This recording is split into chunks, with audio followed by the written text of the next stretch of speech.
जय हरी माऊली. आज आपण एका संतांबद्दल जाणून घेणार आहोत.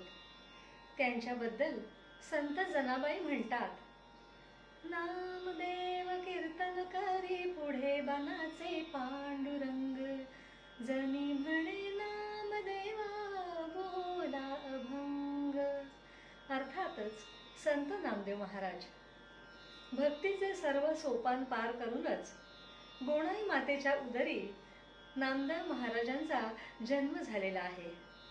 त्यांचे पिता दामा शेट्टी हे पंढरीच्या विठ्ठलाचे परमभक्त होते आणि रोजच्या नैवेद्याची सेवा त्यांच्याकडे होती. एकदा काय झालं की त्यांना बाहेरगावी जायचं होतं, म्हणून त्यांनी बाळ नाम्याला सांगितलं की नाम्या, उद्यापासून बरं का नैवेद्य तू घेऊन जायचं आहेस मंदिरात. तर ते म्हणाले होय. मग दुसऱ्या दिवशी गोणाई मातेने नैवेद्याचं ताट भरून नाम्याकडे दिलं. नाम्याची स्वारी ऐटीत निघाली नैवेद्याचा ताट घेऊन आणि विठ्ठला पुढे नैवेद्य ठेवला आणि सांगू लागले की देवा जेवा आता. परंतु देव काही जेवेनात. तो त्यांना लढीवाळपणे हट्टाने पुन्हा पुन्हा सांगू लागला, देवा जेवा आता, मला भूक लागली. परंतु ते काही जेवेनात. तेव्हा त्यांनी निर्वाणीचं सांगितलं, आता जेवता की नाही, नाहीतर मी तुमच्या पायावर डोकं आपटेन. असं म्हणत असताना त्यांनी त्यांच्या पायावर डोकं ठेवलं. मात्र त्यांना पायाचा मऊ मऊ असा स्पर्श लागला. चमकून वर पाहतात तर काय, साक्षात पंढरीचा विठ्ठल तिथे प्रकटला होता. तर तो म्हणाला त्यांना की देवा आता जेवा, मला घरी जायचं आहे, आई वाट बघत असेल. तर तो म्हणाला तू काही ऐकायचं नाहीस. असं म्हणून देव स्वतः त्याला घास भरवू लागले, स्वतः जेवू लागले. आणि हा सगळा कौतुकाचा सोहळा बघण्यासाठी तिथे रुक्मिणी सुद्धा प्रकटली होती.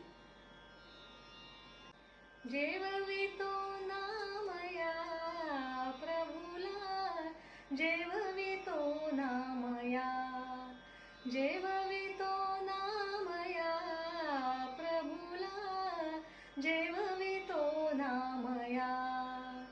ऋषीमुनी ज्याचे बहुगुण गाती, ऋषीमुनी ज्याचे बहुगुण गाती, ख्यात पुराणी हरीची रीती, ख्यात पुराणी हरीची रीती.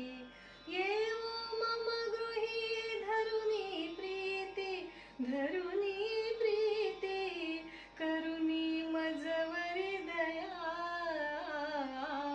करुनी मजवरी दया प्रभुला, जेववितो नामया, जेववितो नामया प्रभुला, जेववितो नामया प्रभुला, जेववितो नामया, जेववितो नामया, जेववितो नामया. तर हा सगळा सुंदर सोहळा रुक्मिणी माता अत्यंत प्रेमाने पाहत होती. विठ्ठल जेवलेला आहे आणि नाम्याला खूप आनंद झालेला आहे. ते नैवेद्याचं रिकामं ताट घेऊन स्वारी अगदी आनंदाने दुडू दुडू धावत आपल्या आईकडे आलेली आहे आणि मातेला म्हणतायत की आई अगं जेवायला वाढ, खूप भूक लागलेली आहे. तर ते रिकामं ताट पाहून गोणाई माता म्हणतीये की अरे बाबा, ताट तर रिकामं दिसतंय, तू जेवूनच आलास ना, तरी पुन्हा जेवायला मागतोस होय. तर तो म्हणतो, नाही ग आई, देव जेवला. खरंच बोलतोयस ना, खोटं नाही ना बोलत. नाही ग आई, देव जेवला. दुसऱ्या दिवशी काय होतं की नैवेद्याचं ताट घेऊन स्वारी पुन्हा मंदिराकडे निघालेली आहे आणि गोणाई माता देखील नक्की काय होतंय हे पाहण्यासाठी लपत छपत त्याच्या मागे येते. लपत छपत त्याच्या मागे आल्यानंतर पाहते तर काय, इथे नाम्याचा आणि विठ्ठलाचा संवाद चालू आहे. देवा आता जेवा हो लवकर, मला भूक लागलेली आहे. घरी उशीर झाला की आई रागावते. तू ऐकायचा नाहीस ना नाम्या, तू नेहमीच हा रोज हट्ट करणार का. असं म्हणत विठ्ठलाची स्वारी प्रकटलेली आहे. पुन्हा असतो सुखसंवाद आणि ते सहभोजन चालू झालेलं आहे. देव नाम्याला भरवत आहेत, नाम्या देवाला भरवत आहे आणि रुक्मिणी माता हा सोहळा बघत आहे. आणि अर्थातच लपून छपून आलेली गोणाई माता देखील हे सगळं पाहून आनंदाने हर्षभरीत झालेली आहे. तिला खूप आश्चर्य वाटतं की प्रत्यक्ष देव जेवलाय आणि ती अख्ख्या गावाला आनंदाची वार्ता सांगत निघालेली आहे. देव जेवला, देव जेवला, देव जेवला, देव जेवला ग माझा, देव जेवला, देव जेवला ग माझा, देव जेवला, देव जेवला ग माझा, देव जेवला, देव जेवला ग माझा, देव जेवला. कमरेवरचा काढून हात कालविला वरण भात, कमरेवरचा काढून हात कालविला वरण भात, बुरका साराचा मारिला देव जेवला, बुरका साराचा मारिला देव जेवला, देव जेवला ग माझा, देव जेवला, देव जेवला ग माझा, देव जेवला. ओर पिली त्याने खीर, तोंडी लावली कोशिंबीर, ओर पिली त्याने खीर, तोंडी लावली कोशिंबीर, गोडी मुरडीचा कानवला देव जेवला, गोडी मुरडीचा कानवला देव जेवला, देव जेवला ग माझा, देव जेवला, देव जेवला ग माझा, देव जेवला, देव जेवला ग माझा, देव जेवला, देव जेवला ग माझा, देव जेवला, देव जेवला ग माझा, देव जेवला. पंढरीचा विठुराया नाम्यासोबत जेवतो, नाम्यासोबत बोलतो. ही वार्ता सर्व पंचक्रोशीमध्ये पसरली. गोणाईनं किती सुंदर नाव ठेवलं होतं. उलट सुलट केले तरी नामदेव, देवनाम. त्यांचं बालपण पंढरपुरातच साकारलं, आकारलं. भक्त नामदेव आकाराला येत होता. संत नामदेव महाराज अतिशय सुंदर रसाळ असं कीर्तन करत असत व त्याची ख्याती सर्व दूर अशी पसरली होती. एकदा ज्ञानोबा माऊलींच्या मनात आलं की सर्व मंडळींना घेऊन तीर्थयात्रेला जावं व त्याची सुरुवात पंढरीच्या विठ्ठलाच्या दर्शनाने करावी. ठरल्याप्रमाणे सर्व मंडळी गावच्या वेशीवर आली होती आणि स्वागताला सर्व गाव जमला होता. सर्वांनी एकमेकांना नमस्कार प्रतिनमस्कार केला. संत गोरोबा काका सर्वांहून वयोवृद्ध असून देखील त्यांनी देखील सर्वांना प्रतिनमस्कार केला. परंतु संत नामदेव महाराजांनी मात्र कोणालाही नमस्कार प्रतिनमस्कार केला नाही. ते सर्वांपासून अलिप्तच राहिले. हा सारा प्रकार मुक्ताई पाहत होती. लहानगी मुक्ताई गोरोबा काकांना म्हणाली, काका तुम्ही मडकं कच्चं आहे का पक्क याची परीक्षा थापटणं घेऊन करताना, मग आज होऊनच जाऊ द्या परीक्षा. झालं. सर्व मंडळींना गोलाकार बसविण्यात आलं आणि मडकी परीक्षण चालू झालं.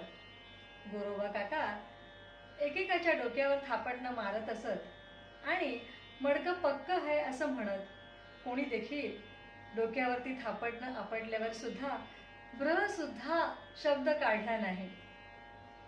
परंतु ज्यावेळी संत नामदेवांची पाळी आली तेव्हा ते मात्र रागावून म्हणाले, गोरोबा काका तुम्हाला हे वर्तन शोभादायक वाटत नाहीये. ते ऐकल्यावर मात्र सर्वांना खूप वाईट वाटलं आणि त्यावेळेला गोरोबा काका म्हणाले की कच्चं मडकं कच्चं आहे बरं.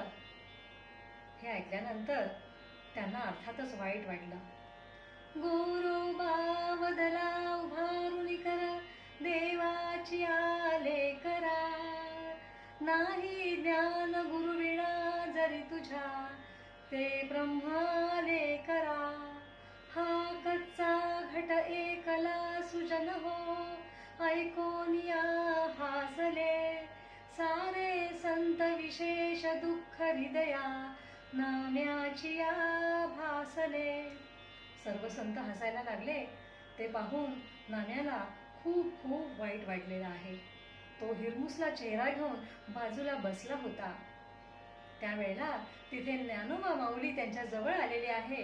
पाठीवरून हात फिरवत म्हणतात, नामदेवा, देव तुझ्याशी बोलतात, तुझ्याबरोबर जेवतात, याचा तुला थोडा अहंकार झालेला दिसतोय. परंतु तू यातच गुरफटून बसशील तर मोठ्या ब्रह्मानंदाला मुकशील. मग आता यावर मी काय करू? संत नामदेव महाराज त्यांना विचारते झालेले आहेत. त्यावर संत ज्ञानदेव माऊली म्हणतायत की याच्यावर गुरु उपदेश हा एकच उपाय आहे. तू आता इथून गुरु उपदेश घे आणि आधी स्वतःचा उद्धार कर. तुला अतिशय उत्तम कीर्तन कला साधलेली आहे. तुझा स्वतःचा उद्धार झाल्यानंतर तू लोकोद्धाराचं कार्य हातामध्ये घे. हे ऐकताच नामदेव महाराज अतिशय ओढीने गुरु भेटीला निघालेले आहेत आणि संत ज्ञानेश्वर माऊलींनी सुचवल्याप्रमाणे ते औंढा येथे शिवमंदिरात आपल्या गुरूंच्या भेटीसाठी निघाले आहेत.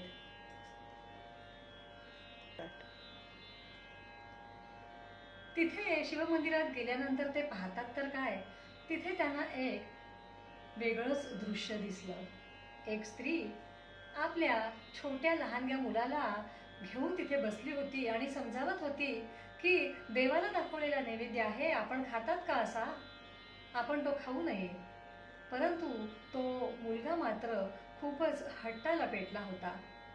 त्यावेळेला ती स्त्री सांगते नामदेव महाराजांना की माझा मुलगा हट्ट करतोय, काय सांगू, माझ्यावर खूपच आपत्ती ओढवलेली आहे.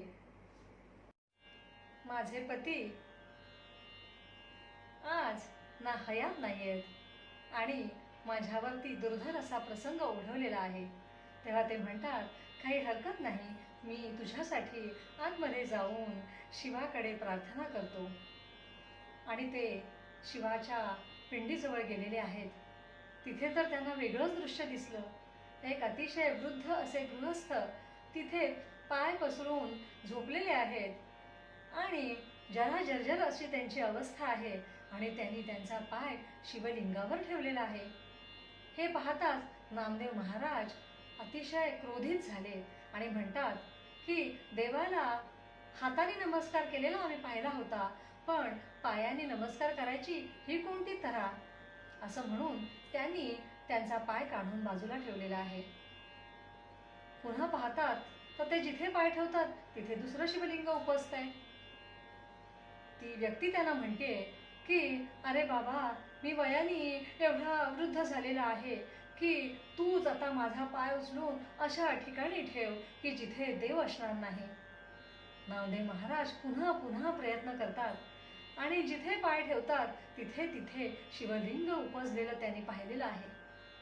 जेव्हा तिथे शिवलिंग पुन्हा पुन्हा निघत आहे हे पाहिले तेव्हा त्यांच्या लक्षात आलं हा काहीतरी वेगळाच प्रकार आहे आणि ते त्या वयोवृद्ध वृद्धाला नमस्कार असा करून म्हणतात की आपण आपल्या मूळ रूपात येऊन मला दर्शन द्यावं आणि माझा उद्धार करावा, मला उपदेश करावा.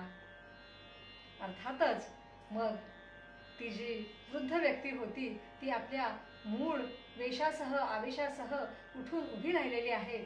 तर ते होते विसोबा खेचर आणि या संत विसोबा खेचर यांच्याकडून संत नामदेव महाराजांनी तिथे उपदेश घेतलेला आहे, गुरु उपदेश घेतलेला आहे, आत्मकल्याणाचा मार्ग समजून घेतलेला आहे.